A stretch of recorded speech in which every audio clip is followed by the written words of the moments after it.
From players to fan, everyone had big expectation for the 2019-2020 NBA season. With the Warriors dynasty coming to an end, the league was back in balance and a lot of teams had a shot at winning a championship.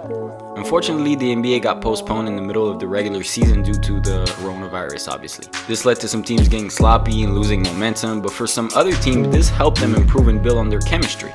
In today's video, we talk about the most surprising storylines of the 2020 season. Before we start with the video, make sure to show some support by liking the video and consider subscribing. And tell us in the comments, what surprised you the most in the 2020 NBA season? Get it and flip it. Handy right here, I'ma sip it. You try me and shots, get this hit. 24 hit it. I'ma just 24 hit it. Oklahoma City Thunder. After trading away Russell Westbrook and Paul George, many expected the Thunder to tank this year. Instead, they looked like a playoff team.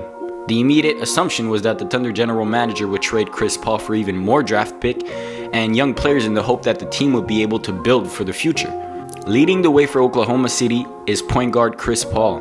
While CP3 is not the all-NBA point guard that he was in New Orleans or Los Angeles, the talk about his falling off over the last few seasons was greatly exaggerated. Apart from CP3, the Thunder have a number of other solid veteran contributors who most teams would consider themselves lucky to have.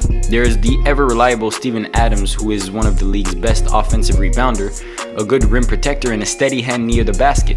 Danilo Gallinari has been healthy most of the year and remains a great three-point shooter and all-around scorer who can get you an efficient 15 to 20 points a night. Dennis Schroeder has also been a very good sixth man for the Thunder, averaging over 18 points per game while shooting better than he ever has, making a career best percentage from both inside and outside the arc so far.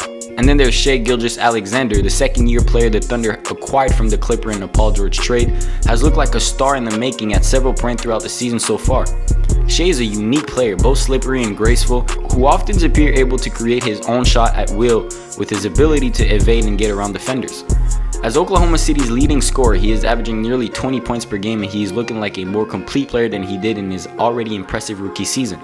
After being projected by ESPN to have 0.2% chance to make the playoff this year, the Thunder defied the 99.8% and clinched yet another playoff spot as if they did not lose two franchise players in one summer. This bunch of overachiever played with a dangerous nothing-to-lose attitude in the playoff, and they even managed to take the Rockets to 7 games, nearly knocking them out. Phoenix Suns. The Phoenix Suns have easily been the biggest surprise of the NBA bubble. They went 8-0 in the bubble despite being without second leading scorer Kelly Oubre Jr. The feat was even more impressive when you factor in that 7 of the 8 games they faced were 10 games above 500 win percentage at season ends. Ultimately, Phoenix fell agonizingly short of the playoff berth that no one ever thought was possible. Devin Booker was playing out of his mind. The Suns had the second best offense in the bubble and Devin Booker was the biggest reason why. Not only did Booker score at will in Orlando, but he did so extremely efficiently. He shot 50% from the field while pouring in more than 30 points and 6 assists per game. His true shooting percentage exceeded 61%. One of the most notable things about Booker's scoring was his ability to get to the free throw line much more often than his last year. That really brought some extra life into his already deadly scoring game. He went to the line nearly 9 times a game in Orlando, well above his career average, and he shot them at a ridiculous 95.4%. He still has the potential to hit impossible shot, like his memorable game winner against the Clippers, but the steadiness that seemed to have influenced his game this year could spell danger for the rest of the leagues moving forward. Ricky Rubio has been one of the biggest positive influence on the Suns offense this year. He has always been an elite passer and teammate, and he continued that facilitation in the bubble. But the pass is only as good as the person finishing the play. DeAndre Ayton continued to improve and is making a significant stride on the defensive end of the floor. He has always been an efficient scorer, but his ability to protect the rim and defend away from the basket is coming along. You have to also give credit to the Sun coach Monty Williams. He was named the best coach of the bubble and he has made a number of smart moves to ensure his young group can develop. Inserting Cam Johnson into the starting lineup worked wonders as Williams surrounded Booker and Rubio with athletic wings to help space the floor and open up cutting and driving lanes. He clearly has the respect of his player, which is vital for the Suns' continued progression. His speech at the end of the Phoenix Suns bubble run was something special too. Keep shocking the world, because that's what you did. Nobody believed we come here and go 8-0 and beat the teams we beat. But just know, man, this is special, okay? I want you guys to know that. I don't care what happens, right? This is special. Don't let anybody take this away from you. You gain the respect of the league, okay? Now we got to build on it. We may get to build on it this weekend, or it may happen in the summer. We don't control it, okay? We got to get to the point where we control it. Understand that? We You guys understand that? You want to be the kind of team that controls your own destiny. Okay? That's our next step. All right? Love you guys. Bring it in.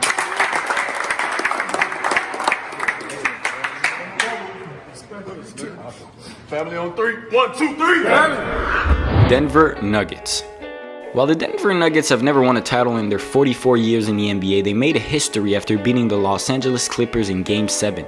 They are the first team ever to come back from a back-to-back 3-1 deficit in the playoffs.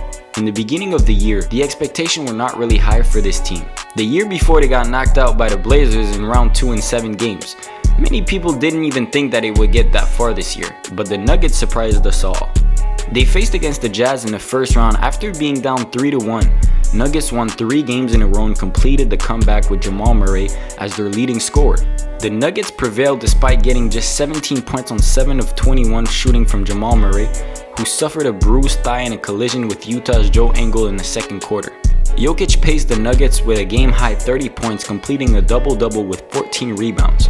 Michael Porter Jr. chipped in with 10 points off the bench for Denver, who won despite shooting just 37.3% and scoring only 30 points in the second half. After advancing to the second round, they had to face the Clippers, who just defeated the Mavericks in 6 games. The Nuggets lost Game 1 and then came back and won in Game 2.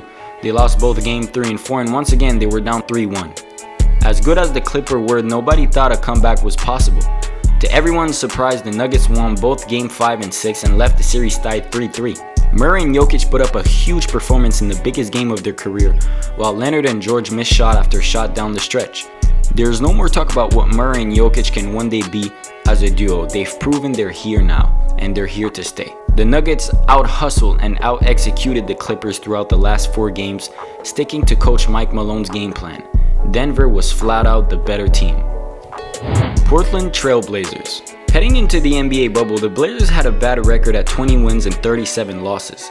But during the bubble, the team won 6 games and only lost 2, giving them a spot at the 8th seed in the playoffs. This team has built a lot of chemistry while in the bubble, which they also showed on the court. Let's start with Jusuf Nurkic. He has been terrific in Orlando, looking like he has fully recovered from his leg injury. He is a perfect short roller when Damian Lillard gets trapped in the pick and roll. Nurkic is a considerable upgrade on Hassan Whiteside on those plays, as his handle, mobility, passing, and strength make him a nightmare to deal with once he gets ahead of steam. Defensively, he's incredible active with his hand getting steals and block. He's an aggressive defender, occasionally lunging out at ball handlers to try and get a surprise steal or force a mistake. Carmelo Anthony, otherwise known as Skinny Melo, has been more efficient in the bubble than he was before the shutdown. Part of that is shot selection. He's still taking a ton of mid-range jumpers. He's reduced his long mid-range efforts from 25% of his attempt pre-bubble to 18% in Orlando. Being closer to the rim on his isolation has also allowed him to draw more fouls on his pump fakes. Then there's CJ McCollum. He is the secondary scorer for the team and showed up on many occasions during the Blazers' run and the bubble, dropping multiple 30-plus point games and helping Dame score the rock. While he had a lot of help, it's hard to imagine the Portland Trail Blazers pulling off any of their 6 wins without Damian Lillard. Lillard recently became the only Blazers ever to record back-to-back 50-plus point games, while also becoming just the 2nd player in league history to record 3 60-plus point games in a single season. That stat is just incredible. The Blazers had a good run in the bubble, but the Lakers were too much for them in the playoffs. But Blazers should be proud after this season and what they accomplished. Their team can only get better in the future. I really hope you enjoyed this video. Make sure to leave a like to help this channel get the recognition it deserves. It would be very much appreciated. With that being said, have a wonderful rest of your day. Peace out.